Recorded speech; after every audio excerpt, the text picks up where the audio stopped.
Welcome back, and today we're going to start a new series. This series is going to focus on the Nik Collection by DxO Labs. So the Nik Collection can be integrated either with DxO Labs. They have a raw converter that you can use. In my case, I use Photoshop most of the time, so I'm going to integrate it with Adobe Camera Raw and essentially really Photoshop. You can integrate it with Lightroom as well. It works with both. What we're going to do is open up images. You can manipulate them in Photoshop, and then we can kind of send it over to the Nik Collection. And depending on what element we send it to is the effect that we're going to get. So in this first video, we're going to take a look at their Silver Efex, which has been around for quite a long time. DxO Labs did provide me with the software. Now, they did give me a discount code, and I will give you the discount code in the video. So make sure you're watching and have a pen ready, and it will give you a discount code for 15% off any of the programs on their website. So let's slide on over to Silver Efex and take a look at some of the cool effects that we can get and how to use the program.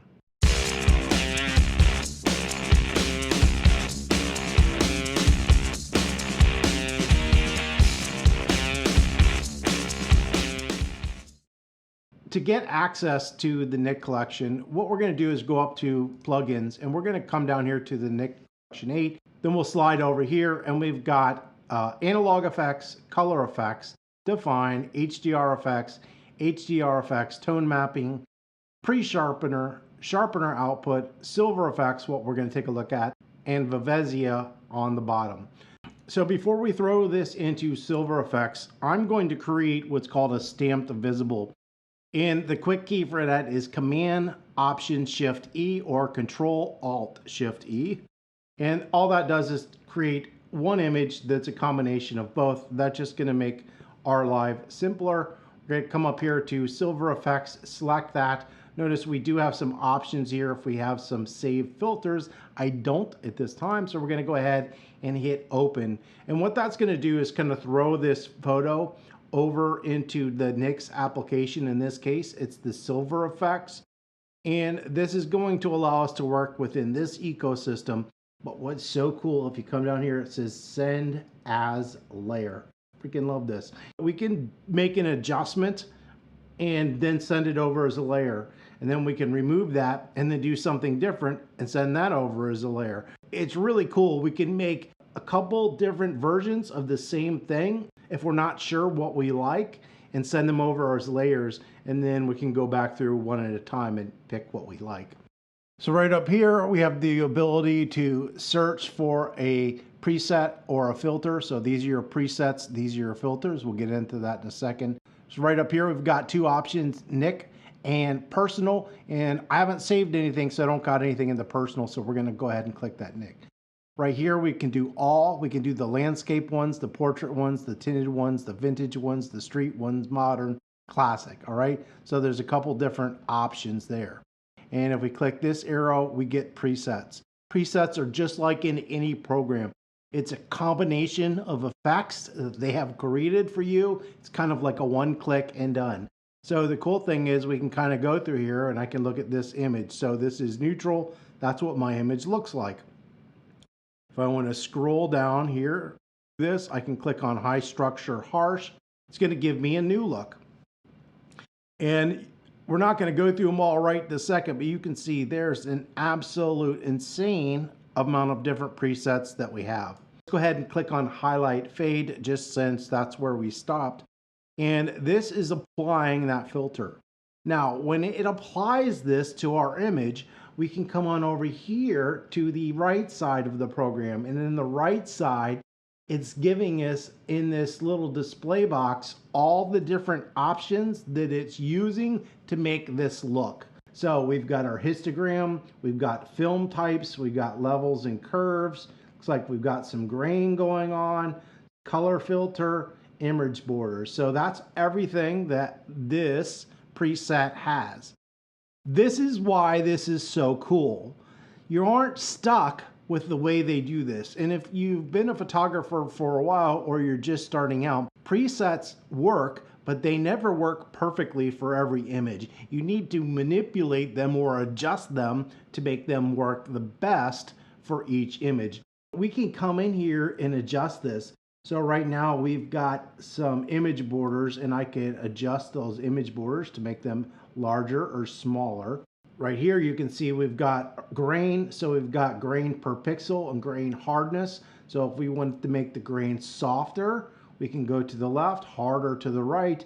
And if we want to increase the grain, we can go to the left. And if we want to decrease the grain to make it smaller, we can go to the right. So we have the ability to adjust anything that it's done in the preset over here on the right hand side. Now look, at this point, we're not going to go over every single adjustment, how they work and what you can do. This is going to be very similar for all the different options that we have. So if you went into analog, it's going to basically look the same. You're going to have presets, you're going to have filters, and then we can go in and adjust them.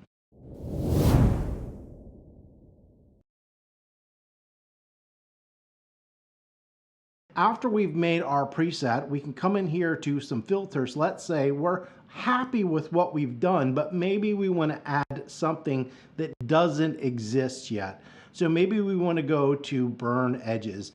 And you can see there's a little drop-down window. The drop-down window is going to give us examples of different options that are available in burn edges. I can close that to get rid of it. I can also hit plus and come over here to burn edges. And so if we come over here, I can turn these on, and you'll notice we don't have the presets, but when I hover over them, it's showing us what is happening in each image. So I can go here, maybe I don't like that, I could try that one, go down to the next one, which is a little bit more, and this one, which is a little darker. So let's say we're gonna do all edges too. We're gonna go ahead and select that.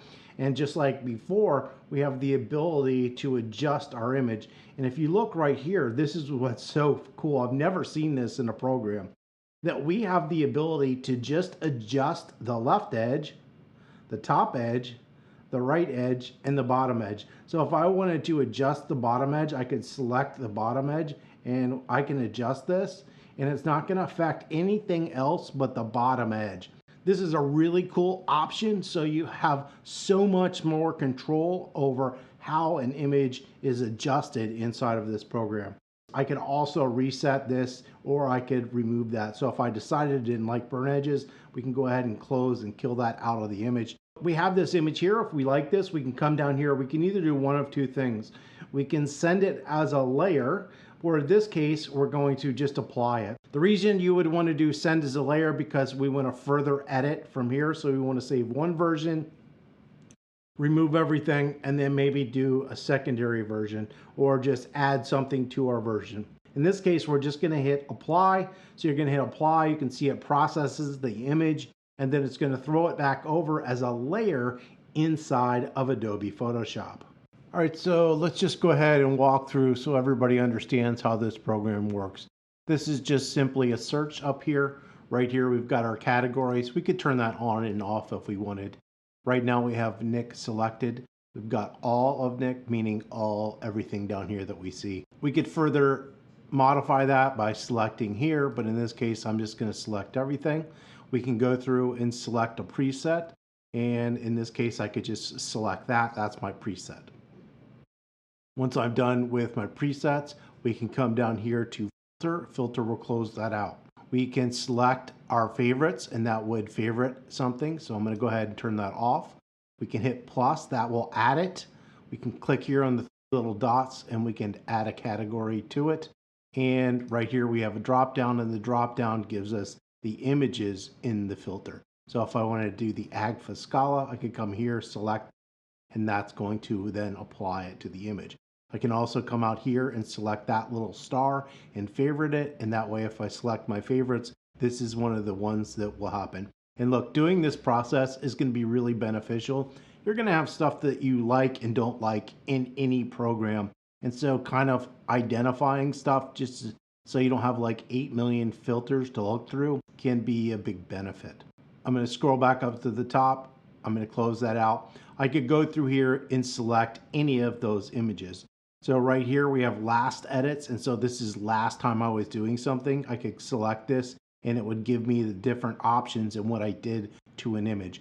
I can also save these adjustments as well. So if I really like this one right here, I could apply it, and then I could come up here to my presets and I could select that and I could save this as a preset.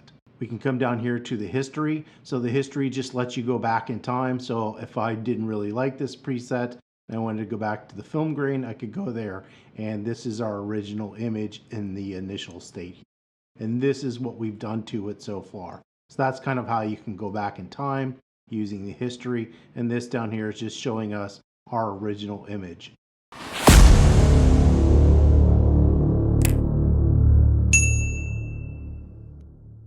Up here, you'll notice we had the quick compare. This is just the look, a split screen, which is a before and after, and you could slide this depending on how you want it. Right here is a slide compare, and when we click this original image, and so when it imports the image, that will import it and we'll see the original image, or do we want to compare with the neutral black and white image? So you can see it says compare with the original, which would be color, or the neutral version of that image when we did it. And so that would allow you to select that.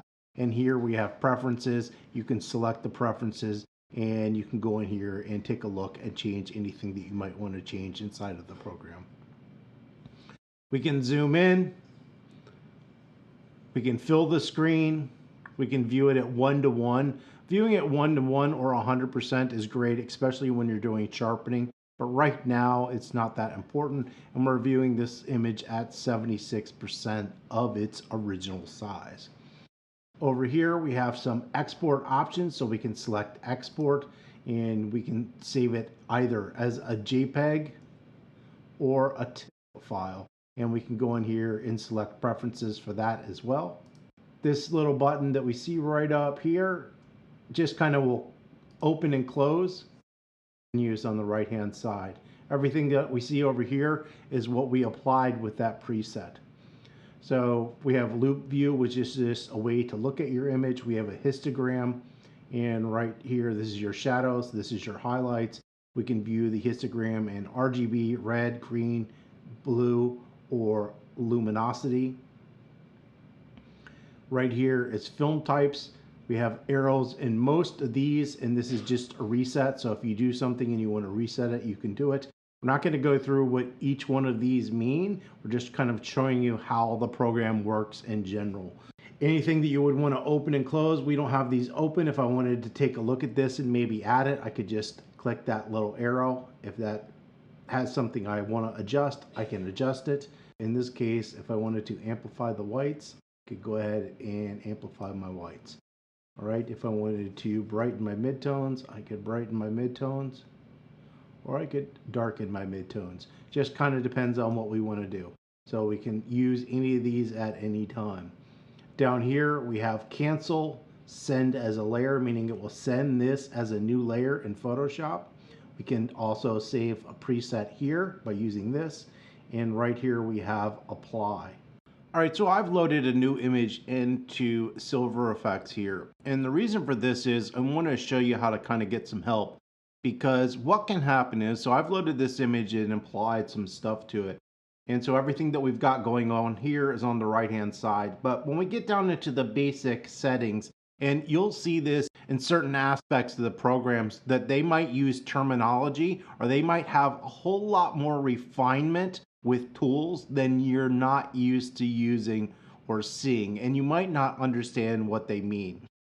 So up here we've got help and we've got a user guide, frequently asked questions, not really what you think. This is more of just basic support, some online support. We've got a learning hub, but we're going to take a look at the user guide. So if we select this is going to launch the browser on my computer. And what it's going to do is kind of give us the online users guide. And then we can kind of scroll through to kind of find the answers that we want. So right here, you can see this is DxO Nik Collection 8 user guide. And in this case, we are in Silver Efex. So we can click on that. And you can see down here, we've got some options. So presets, filters, local adjustments. And then you can kind of slide down through the program and it is giving you information. And what's wonderful is screenshots here, and it kind of goes into all the different applications and things that you have.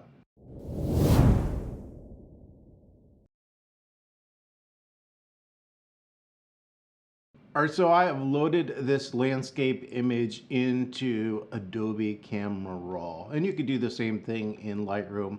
I'm just using Raw in this circumstance, and I have this image here, not going to do anything to it. We're simply going to go ahead and throw this over into Adobe Photoshop. Now I'm going to open up the crop tool, and all I'm going to do is level this horizon. So I'm going to grab this straighten tool. I'm going to draw this across because it's driving me nuts. And we're going to go ahead and rotate that. I'll apply it, and that's good. So we have this image here. So we'll go ahead and we will select that and hit open. And this is going to throw it into Silver Efex inside of the program. And what we're going to do is see if we can, really get this image to kind of pop. And I want to just use one of their presets. We are inside of Silver Efex, and it has taken this image and turned it into a black and white because we're in Silver Efex. And I think I want to try to just make this image pop. It's dynamic. It's got a lot of different tones, but it's very gray and flat. And that just specifically has to do with what a camera can grab and this kind of overcast day. So we've got all Nik set up right here, and we can start to slowly kind of scroll through these different effects that we see.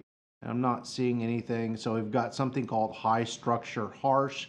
And if I select that, yeah, that's starting to do what I want. So you can see that really made it pop. Let's kind of go through. Here's soft. So let's see what the soft does. So similar, but less. So let's go ahead and kind of scroll through and see what else we've got. Push process refers back to the film days when we would have something like an 800 speed film and shoot it at 3200. And we would be essentially underexposing the film, so we would develop the film for a little bit longer to do that. It would result in a higher contrast color. So we've got full dynamic harsh. Let's take a look at that. Yeah, that's really making this image pop. All right, we've got the smooth version, which is a little less. And look, there's no right or wrong. It just kind of depends on what you want. But that looks pretty good. Let's slide through and see if we think anything else. So I've got full contrast, and that's really making it pop. So if we want it even stronger than what we had, I'm gonna hit Command Z to undo that. And that just takes us back one stop. That would most likely be Control Z on a PC, but I am unsure. So there's a whole bunch of really cool effects, as you can see as we're scrolling through here, but we're just trying to make this image pop. So I've got contrasty, deep landscape. I think that's gonna be too much for me. Dark sky, and intense contrast. We'll see what it looks like. Yeah, it's too strong. Not my style, but some people might like that. The problem with having contrast that strong is that it won't print well. It will muddy up in this area. So I'm going to go ahead and skip that. So we've got street high contrast. There's a whole lot of different options. But just like everything, things need to be adjusted. So my issue here is this area here is a little bit bright. I think I can fix that in Photoshop easier. Let's kind of come over here, and you notice we've got fine structure and structure. I'm actually going to increase this, and it's just going to increase that detail just a little bit. So I think that looks pretty cool. Let's come on over here to filters, and we're going to come over to image borders, and I'm just going to select this, and it's going to give us some options over here as different type of image borders. So let's on one and just see what it looks like. Okay, that's a traditional filed out negative carrier. A little thicker one. I'm not a big fan of the thicker ones usually. Go down here. There's a smaller one. That one looks pretty good. Just like with anything, we can come in here, we can control those image borders to get them exactly how we want them. So the spread, the style, vary the style. And if we want to come in here and pick other ones, we can easily do that just by selecting that there in the image. But we're going to go with that. So we're going to go ahead and come down here and hit apply. And this is going to throw that image back into Adobe Photoshop. All right, let me close that down. I'm going to hit Command 0. That's just going to enlarge our image. I don't like when foregrounds are the brightest area, and it's a little harsh here. So I think what I'm going to do is I'm going to adjust them, and I'm going to do it in an unusual method for a lot of people. I'm going to hit the curve, and I'm going to flatten out the contrast. Now, when I'm doing this, I'm either looking here or here to see what I'm doing. Even though it's affecting the whole image, I don't care. I'm just trying to darken that one area down just a little bit. And then what I'm going to do is, right now my mask, as we can see up here, it's white. I'm going to hit Command I, that's Control I on a PC, and now it's black. So this adjustment isn't happening anywhere. I'm going to come up here, I'm going to hit the letter B to get my brush. I'm going to make sure that my foreground color is white and my brush is about the right size. I need to make sure that I do not go off the edges because it will gray this out a little bit.